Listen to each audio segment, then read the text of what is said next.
The strongman archetype has been around since forever. Tall, brooding, quiet. I'm sure with only these three words someone had popped into your head.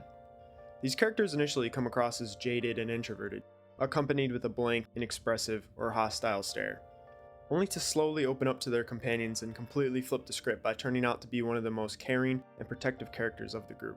Regardless of the story, these characters can usually get a couple smiles from the audience, even if their interactions with the cast aren't the main focus of the story. Daizaemon Kaze fits perfectly into this archetype, following these tropes almost to a T. But unlike other stories, where usually these characters only serve to add filler dialogue for a bigger, overarching, and more important story, in the case of Gantz, its overarching story about battling aliens and the mysteries surrounding the Black Sphere are just as important as the connections formed within our group of unfortunate participants, making Kaze's progression from a brooding strongman hell-bent on fighting the strongest to someone who uses his strength to defend the ones he loves, perfect in relation to the themes of Gantz. But before his excellent character development, Kaze is given time to convince the reader that he is determined to be the strongest, and that it actually might be possible. Unlike other manga characters who love to talk about their goals more than actually getting anywhere with them, Kaze is a man of action. Kaze finds himself in various situations where he continues to prove that his raw strength is not only formidable against fellow humans, but also poses a threat to the aliens within the missions as well, coming across as a typical badass strongman and showing the reader that he's a fine addition to the team and their fight for freedom. Even though Kaze is shown to have nearly superhuman strength and a firm understanding of the art of fighting, he does have a weakness. This weakness comes from his lack of social intelligence. Kaze is one of the most introverted characters of the bunch, and this is showcased through his interactions, or lack thereof, with the members of the cast. Usually when he's confronted by someone, it ends with him simply going silent or stuttering over his words from not knowing exactly what to say, making him come across as nervous, arrogant, or even rude, which is a big difference compared to how he portrays himself in combat. Kaze appears to be way more composed when engaging in dangerous battles, as opposed to his awkwardness during occasional conversations. There are times where Kaze does come across as a bit nervous when facing up against an opponent, but even with that feeling of unease, he's able to control his emotions and fight with efficiency. And while having a powerful character actually be nervous and awkward is pretty cliche and usually overdone, I think it does make a bit more sense here. Kaze gives off this impression that he's devoted a significant amount of time to practicing his techniques, both in how he carries himself during combat, as well as his general appearance. I think it makes a lot of sense that during these fights, Kaze is more comfortable because he's confident in his skills and techniques, and that maybe from all this training he has kind of forgotten how to properly communicate with people, or that instead of trying to get out of his comfort zone by talking and meeting more people, he instead focuses more on what he is comfortable with, which is obviously fighting. I think the Tai Kojima arc is a good representation of how Kaze carries himself after his initial introduction. During the Tai Kojima mission, Kaze sides with Kureno instead of Izumi, but doesn't act in any way to prevent Tai's death. When Inaba questions Kaze about this, he simply responds by saying there isn't any real reason on him picking one side or the other, making him come across as a more neutral character who's only here to find a worthy opponent to fight against. But as Inaba goes back to fighting Kureno, Kaze is seen retreating to the old man and keeping him alive until the end of the mission, showing that there is some magnitude of compassion beneath his lackluster facial expressions. I do think Kaze not participating in the Tai Kojima mission was partially because Oku didn't really know how to write his character properly without him taking out at least half of the opposing team, but I think there's also some deeper reflection of the character there too. This event is seen to split the team into two groups, the deciding factor being if the characters have experienced a deeper connection with somebody. The members of Kureno's team all seem to have some special person in their life. The old man and his wife, Reika and Kureno, Cherry and Tonkatsu. Meanwhile, the members of Izumi's group are seen to lack that deep connection that resonates so much within the members of Kureno's side. If we go along with this theory, Kaze seems to be the odd one out here, since he doesn't have any concrete special connection besides the old man, and even that one is just kind of admiration. It's especially kind of strange because Kaze has been seen to take joy in fighting and taking down stronger opponents, which is more in line with Izumi's motivations, making his team the more obvious choice at the moment. But if we look at this decision to pair Kaze with Kureno in retrospect, it actually makes a lot of sense. During the Tai mission, it's shown that Kaze is capable of having a soft spot for certain people, but I think that his lack of action in defending Tai shows that he doesn't fully understand what having a deep bond with somebody really means.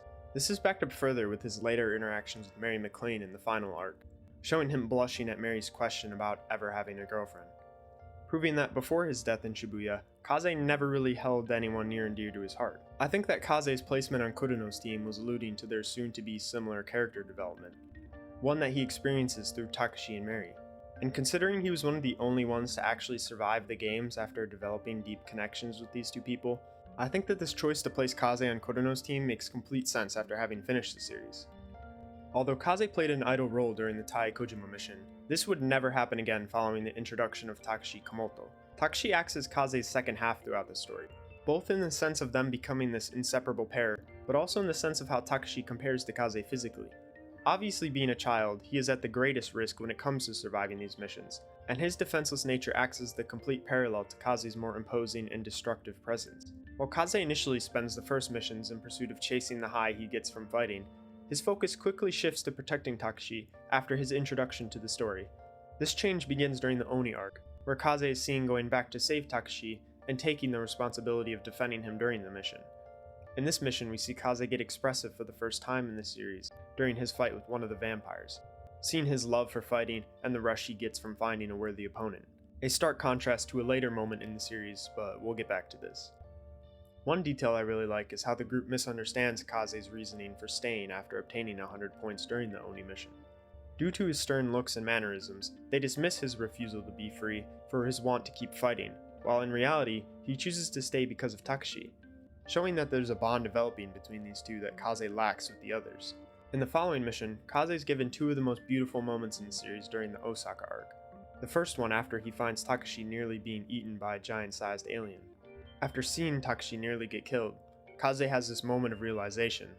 In this moment, he realizes that he spent his whole life chasing some meaningless goal to be the strongest, and what he should have been chasing after is someone who he can share a meaningful and unbreakable bond with, something that he's finally found with the help of Takashi.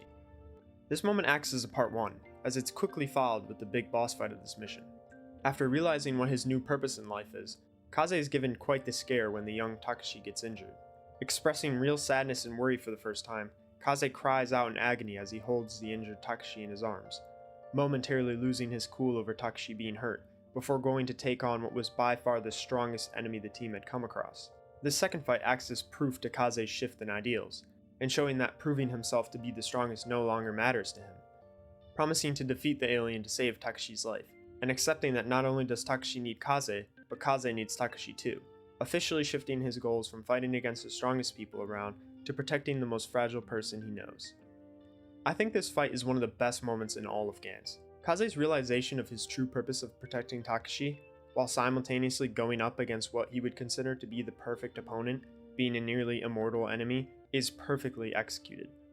And unlike the previous times where he's fought with this feeling of excitement and adrenaline of finally finding a worthy opponent, this time Kaze's emotions are of fear and worry. Kaze's finally found the toughest opponent around, and typically this moment would act as an end to his story arc. Either he defeats the alien but at the cost of his own life, or he ends up surviving but it still kinda acts as that climax. But this time it serves as a beginning, as he is essentially reborn from this moment onward. I think the way that his motivations switch so drastically from fighting the strongest to protecting the weakest is such a cool switch that works so well with the themes of Gantz as a whole. And this may very well have saved his life later in the series, because as we've seen with other characters, having a lack of purpose that you'd risk your life for, or even discovering it too late, usually results in death. This moment goes on to mold Kaze into someone capable of understanding the importance of the bonds he forms with others, making Kaze completely indistinguishable from his initial appearance 100 chapters ago. Just beautiful character writing from Oku. After this, there is a drastic shift in how Kaze acts during these missions, and I think the biggest example of this is found within the final moments of the series.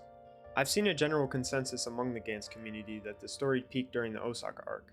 The characters, action, visuals, and themes of this arc set the bar at an all-time high, and some people were disappointed by what it all accumulated to in the final arc. The invasion arc definitely has its ups and downs, something I do eventually plan on covering, but while I was quite satisfied, I can understand why people were disappointed. But the one thing that I'd consider to be completely inarguable is how fantastic Kaze was represented in this final arc. After being separated from Takashi, Kaze spends this whole arc fighting for his life to be able to make it back alive, discovering a budding romance with a fellow expert in the art of fighting, Mary McLean. The two, along with the rest of the survivors from the invasion, find themselves trying to get back down to Earth. After all is said and done on the enemy ship, they find Gantz fighters who are helping transport people back down to Earth. The team waits in anticipation, as others fight to the death against the remaining aliens from the colony, pitting themselves against some of the strongest aliens, one of them being literally their best fighter. Despite these high-octane fights happening right beside Kaze, he feels no need to participate, choosing to instead be teleported back down to Tokyo, and this time with Mary McLean by his side. This action of refusing to fight, and instead choosing to go back to Takashi safe and sound, is the perfect representation of Kaze's character growth throughout the series. Kaze has come a long way from his initial pursuit of being the strongest. His time as a Gantz fighter has shaped him into a more caring, thoughtful, and overall expressive person. This shift in his goals has allowed him to get one of the very few happy endings in Gantz, having him appear on the final page of the manga with his adopted son and new girlfriend. Kaze is one of the most well-crafted characters in the whole series, giving his arc a strong feeling of consistency from start to finish, having his character naturally progress from isolated outcast to someone who has garnered the respect of his teammates and found a place where he belongs within the people he holds dear, serving to totally transform his character throughout the series, and shape his character into one that perfectly represents the various themes of love, human connections, and ultimately, Gantz as a whole. If you made it to the end of the video, give it a like or a dislike, and let me know in the comments how I can improve these videos. And as always, suggestions on covering certain characters or manga suggestions in general are always welcomed. Thanks.